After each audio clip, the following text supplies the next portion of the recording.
సరిగ్గా 3 ఏళ్ల కిందటి సంగతి. యుక్రెయిన్పై రష్యా యుద్ధం ప్రకటించింది.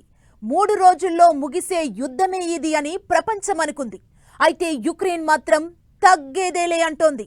3 ఏళ్లుగా వార్ సాగుతూనే ఉంది. రక్తపాతం పారుతూనే ఉంది. 24 గంటల్లో యుద్ధాన్ని ఆపేస్తానన్న ట్రంప్ ఇద్దరు అధినేతలతో మాట్లాడారు. ట్రంప్ సూచనలతో యుక్రెయిన్కు జలక్ తగిలింది. దీంతో జెలెన్స్కీ గందరగోళంలో పడిపోయాడా? ఒంటరిగా మిగిలిపోయారా? యూరప్ సైన్యం కావాలని జెలెన్స్కీ ఎందుకంటున్నారు?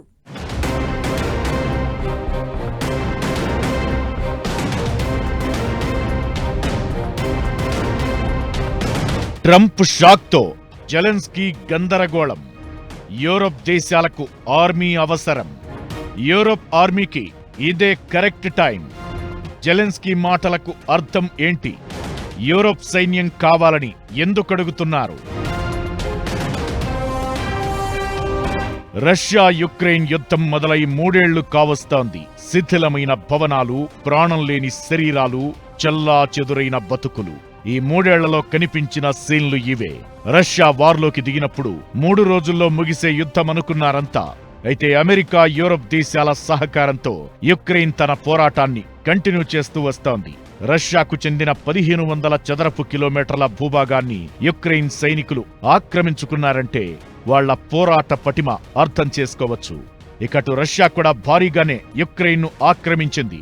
క్రిమియా, డొనెట్స్క్, లుహాన్స్క్ ప్రాంతాలతో కలిపి ఓవరాల్ గా 161,000 చదరపు కిలోమీటర్ల యుక్రెయిన్ భూమి రష్యా చేతుల్లోకి వెళ్లిపోయింది.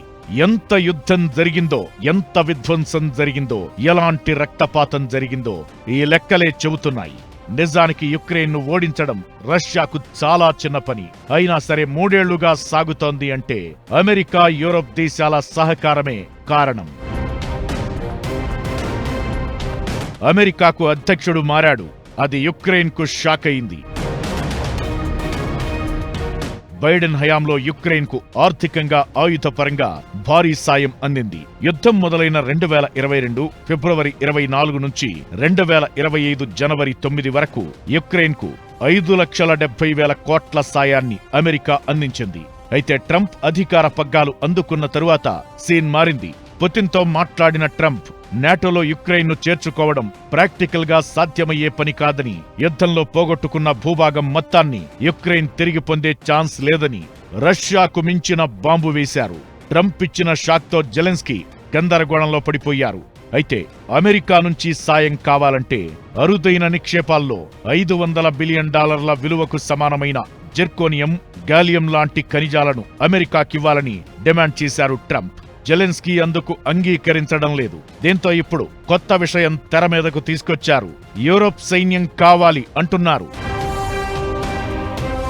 ట్రంప్ హయాంలోని అమెరికాపై యూరప్ ఆశలు పెట్టుకోకూడదని, తనను తాను రక్షించుకోవడానికి యూరప్ దేశాలు సొంత సైన్యాన్ని ఏర్పాటు చేసుకోవాలని జెలెన్స్కీ పిలుపునిస్తున్నారు. వార్ విషయంలో యూరప్ దేశాలకు ఒక్క మాట చెప్పకుండా పుతిన్ కు ఫోన్ చేసి ట్రంప్ మాట్లాడిన విషయాన్ని జెలెన్స్కీ హైలైట్ చేస్తున్నారు. ట్రంప్ తీరు చూస్తుంటే యూరప్ భద్రతకు డేంజర్ గా మారే అంశాల్లో సాయం చేయడానికి అమెరికా నో చెప్పే అవకాశాలున్నాయని, దీంతో యూరప్ సాయుధ దళాల ఏర్పాటుకు ఇదే కరెక్ట్ టైం అంటూ ప్రతిపాదన తీసుకొచ్చారు.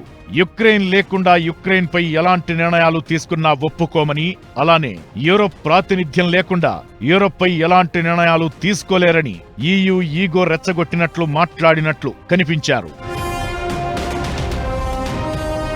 నిజానికి ట్రంప్ అధ్యక్ష బాధ్యతలు తీసుకున్న తరువాత యూరోపియన్ దేశాలు అలర్ట్ అయ్యాయి. ఫ్రాన్స్ అధ్యక్షుడు మాక్రాన్ నేతృత్వంలో పలు దేశాలు భేటీ అయి ఈ అంశంపై చర్చించాయి. త్వరలో సౌదీ అరేబియాలో రష్యా, యుక్రెయిన్ ప్రతినిధుల మధ్య శాంతి చర్చలు ఏర్పాటు చేయనున్నట్లు ట్రంప్ యంత్రాంగంలోని సీనియర్ అధికారులు ప్రకటించడంతో తమ ప్రమేయం లేకుండా శాంతి చర్చలు జరగడమేంటని యూరప్ దేశాలు అసంతృప్తితో కనిపిస్తున్నాయి. రాబోయే రోజుల్లో యూరప్ దేశాలకు ఏ కష్టమొచ్చినా అమెరికా పట్టించుకునే ఛాన్స్ లేదని EU దేశాలు కలిసి సైన్యం ఏర్పాటు చేయాలని జెలెన్స్కీ సూచిస్తోంది. అందుకే అమెరికా సపోర్ట్ లేకుండా రష్యాపై యుద్ధం కొనసాగించడం యుక్రెయిన్ కు అసాధ్యం. అయితే ట్రంప్ కండిషన్స్ కు జెలెన్స్కీ అంగీకరించడం లేదు. దీంతో EU నుంచి నరుక్కు వస్తున్నారా అనే అభిప్రాయాలు వినిపిస్తున్నాయి. నాటోలో చేరాలని యుక్రెయిన్ ప్రయత్నాలు చేయటంపై కోపంతో రగిలిపోయిన రష్యా యుద్ధం మొదలుపెట్టింది. 3 ఏళ్లవుతున్నా రక్తపాతం ఆగడం లేదు. రష్యా యుక్రెయిన్ యుద్ధానికి నాటో చేరడం అనేదొక్కటే కారణం కాకపోయినా ఇది ఓ కారణం. ఈ యుద్ధం ఎలా మొదలైంది? నాటో ఆ దేశానికి ఎందుకంత కీలకం? అసలు యుక్రెయిన్ చరిత్ర ఏంటి? ఎవరో సాయం చేస్తే తప్ప యుద్ధం చేయలేని స్థితిలో యుక్రెయిన్ ఎందుకు ఉండిపోవాల్సొస్తోంది?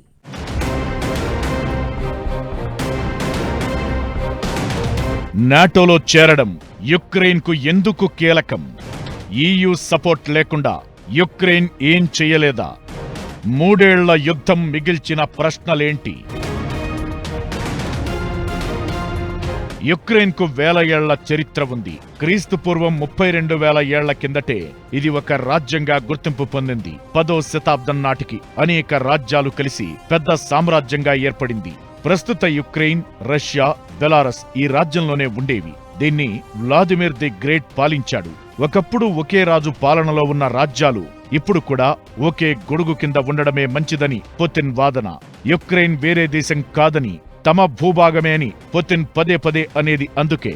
13వ శతాబ్దంలో సామ్రాజ్యం చిన్న చిన్న రాజ్యాలుగా విడిపోయింది. ఆ తరువాత దాదాపు 600 ఏళ్లు యుక్రెయిన్ చుట్టుపక్కల దేశాలు పాలించాయి. 1917 రష్యా విప్లవం తరువాత 1922లో USSR ఏర్పడగా యుక్రెయిన్ అందులో కలిసిపోయింది. అప్పట్నుంచి 1991 వరకు సోవియట్ యూనియన్లోనే ఉంది. 1991లో సోవియట్ యూనియన్ ముక్కలవగా యుక్రెయిన్ కూడా విడిపోయి స్వతంత్ర దేశంగా మారింది. 1991లో స్వతంత్రం తెచ్చుకున్న యుక్రెయిన్కు 35 ఏళ్లు నిండక ముందే యుద్ధం ఎదుర్కోవాల్సి వచ్చింది. నిజానికి స్వతంత్రం పొందినప్పటి నుంచి రష్యా యుక్రెయిన్ మధ్య సంబంధాలు అంతంత మాత్రంగానే ఉన్నాయి. ఆ తరువాత విభేదాలు మొదలయ్యాయి.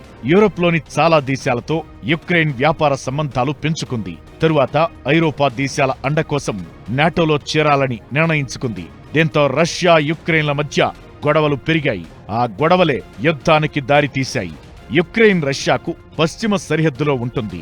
రెండో ప్రపంచ యుద్ధంలో రష్యాపై పశ్చిమం వైపు నుంచి దాడి జరిగినప్పుడు యుక్రెయిన్ను అడ్డుగా పెట్టుకుని దేశాన్ని కాపాడుకుంది.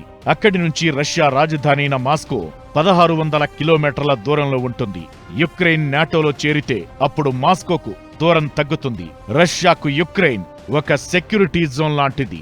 అందుకే నాటోలో చేరాలన్న కోరికను అడ్డుపెట్టుకుని మొదలుపెట్టిన యుద్ధం 3 ఏళ్లుగా సాగుతూనే ఉంది. 2014లో యుక్రెయిన్లో భాగంగా ఉన్న క్రిమియా ద్వీపకల్పాన్ని రష్యా స్వాధీనం చేసుకుంది. ఆ తరువాత డాన్బాస్ ప్రాంతాన్ని ఆక్రమించుకున్నారు. దీంతో సంక్షోభం మొదలైంది.